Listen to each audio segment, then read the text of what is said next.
So I'm doing an install right now. I realized I could be recording this, so just picked up the camera really quick. So far, what I've done is I installed a Z1 off-road 1.5-inch lift spacer up top of my Bilstein 6112 struts, or coils, I guess, to lift it, because I added some Ironman 4x4 medium load lift springs in the rear. So these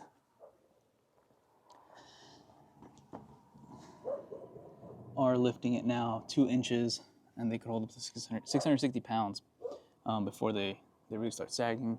And I went with Z1 off-roads greasable shackles in the rear as well, so that'll keep it from squeaking because it was getting pretty bad. And I did that to hold the newest addition, which is a aluminum topper. So all enclosed, gold wing doors. Up top, I will be throwing on a wedge style rooftop tent, but that's all it is for right now. But it lifted it quite a bit. So to match it in the front, I'm throwing on inch and a half spacer, which I know it's not the best way to do it. It's better to do like a full coilover that has the height, but it's cost effective, and I'm going with upper control arms as well, so I don't run into coil bucket contact as you do with a Frontier. So for that, I have these All Dogs Off-Road upper control arms, which will clear the entire coil bucket. So I'm working on that right now, and I'll show you guys the update once I have it all installed and set on the ground. I also have a cam bolts for the lower control arms to get proper alignment, but that's what we're doing today. All right, guys, finally got done with the installs. It took a little longer than expected, but we finally got through it. So I'll give you guys a quick little rundown of what was done. Here's the truck. Let me turn this around. So first thing that we got done is a Z1 off-road lift spacer down under here. You can't really see it. It's an 1.5-inch lift spacer with the All Dogs off-road upper control arms. So you have to run upper control arms in order to clear the coil bucket. On Frontiers, you're going to make contact with the arms up on top of the coil bucket if you run lift spacers or extended travel. Now, the issue I'm running into is, although I got the control arms, now the bushing, the boot, not the boot itself, but this housing here is still contacting the coil bucket. So I'm going to have to trim it a little bit, get it reinforced, and it should be fine. I'll be able to get my maximum droop travel. That's one of the things that sucks about running spacers on these, but it was a quick, simple fix to my leaf pack that I got on here. I have an Ironman 4x4 medium load leaf pack that I threw on here with some Z1 off-road greasable shackles. I went with the greasable shackles just so that we can minimize the squeaking. Here are the leaf packs though. I had to get extended U-bolts. Running the stock bump stop for now, and these give me a little over 2 inches. I think it lifted at like 2.25 inches or so. So with that lift, and so initially it was sagging, but with the lift, it went over the sagging amount and it still brought it up to 2 inches. So it was raked out super bad, hence the 1.5-inch lift spacer in the front, which I think this new stance looks great. I think it's a great look. It looks amazing. Some new things you're going to see that I didn't have on here. Got my buddy AJ over here shooting some fire photos for the Instagram later. Shout out to AJ. I'll plug his Instagram on the video so you can check out his stuff. So I got this new topper. Facebook Marketplace, found some guy out here in Chino at a warehouse. Has tons of these for all different makes and models. So what I like about it is I can keep all my gear enclosed now. So this is just going to be a quick little rundown of like the new things. So we've already done a full walk around, but these are all the new things. So it comes with the gold wing doors on both sides. Interior wise, I still have the 2 boxes that I used to have. So I still keep sleeping bags, cooking gear, and stuff like that. But now I'm able to keep all my actual like pots, pans in here at all times. Chair, gear for any of the activities I'm doing, whether it's like climbing, snowboarding, whatever it is. I'll be able to have that stuff locked and good to go at all times. So there's that.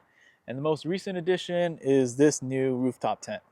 So I sold the one I had, which is pretty much the only reason I went and bought this one, or else I wouldn't have. So this is a wedge style rooftop tent. I won't pop it open right now. I'll leave that for another video. Literally just picked it up. So I still need to make some adjustments on the mounting points. I want to move um, this crossbar further back and move this one further up, just to disperse the weight a bit more. Right, the way it is right now, it's fine, but I found on the freeway right now that this catches a lot of wind and it's quite a bit of weight weighing over the front, so it kind of causes it to flex a little bit more than I prefer. So I'll definitely be spreading these out, probably tonight. Spread the load bars out, and then I think the rear clearance is fine. I think that's a good look. So I might keep that there.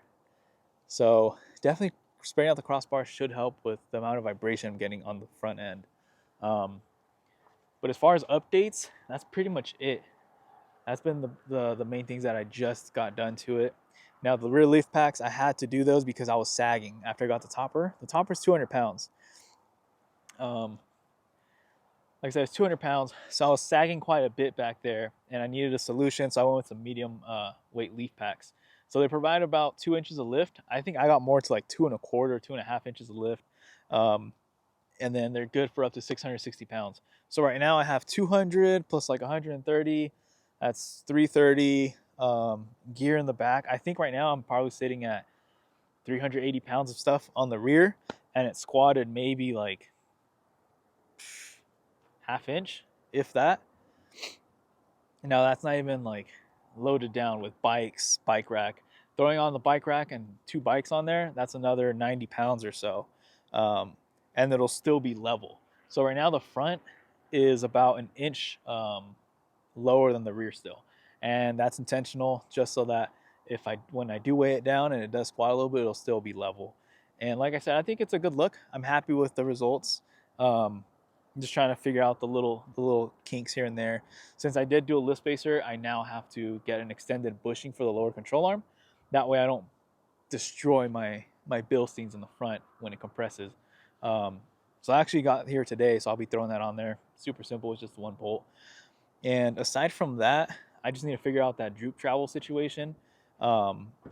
It's fine for now. I mean, I don't, run this thing at high speeds, so it's fine for now. Especially now that I have this setup, it's more of like a trail rig, crawling it, taking it slower than I used to for sure.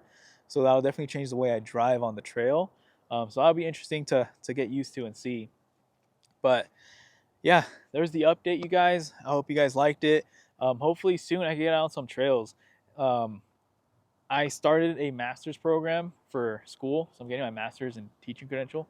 So I am super busy. I didn't realize how busy I would be with school and everything. So it's been putting videos kind of on the back burner, even just going out in general. So I've been trying to get out to camp these past couple weeks, and I haven't been able to, which is why I haven't put up a video. So with starting this YouTube channel and wanting to upload videos, I thought I would be a little more consistent. So I apologize on my end for those of you that have subscribed already. Thank you guys, I appreciate that. But I do apologize for that. I will try to upload videos whenever I can though. A lot of my whole entire schoolwork is going to be online. So I'll be able to do it while I'm out, camping and stuff. Just download whatever things I need to read, type my essays and things like that. So hopefully I could get out there pretty soon and start creating some content with the new setup, and not only just creating content, but just go out there for myself, have a good time doing what I like to do. So hopefully pretty soon. I'm going through some papers right now and just have a lot on my plate. So hopefully one of these weekends I could get out there at least for an overnighter and start breaking in some of this new stuff that I have on the truck. But thank you guys for watching. Be sure to like, comment, subscribe. I try to get to your comments.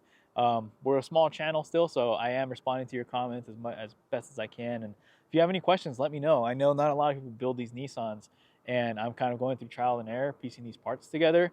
So if you have any questions, feel free to let me know, and I'll try to get to you with the best response I could come up with. But yeah, any questions you might have on the setup right now, let me know. I haven't used the tent yet. The topper that's been on here for a couple weeks now. Kind of figuring out my layout in the bed with that. But so far it's been great. So I love where it's coming right now. It's pretty much done. I could say that. The build is pretty much done. The last thing to do is to get a matching spare. I'm not going to do a wheel, just the tire, a matching spare for the size, and that's it. Build's done. Why am I not doing sliders? Like I told you guys that one video, I'm not here to bash on this truck or anything like that, so I don't need sliders for what I'm doing. I just need to get me out there. These were just supporting mods for all the weight that I added. So that's realistically why I threw on the lift or the heavyweight, medium weight leaf springs, is as a supporting mod to the topper. Why did I do the topper? I did the topper to have all my gear in there at all times locked in. I was tired of leaving everything at a trailhead and have all my chairs and cooking stuff, cooler, all in the bed of the truck with just the crossbars over top and easily accessible to steel. So this gives me a lot more peace of mind when I'm out there. Yeah. So I'll catch you guys on the next one. Thanks for watching.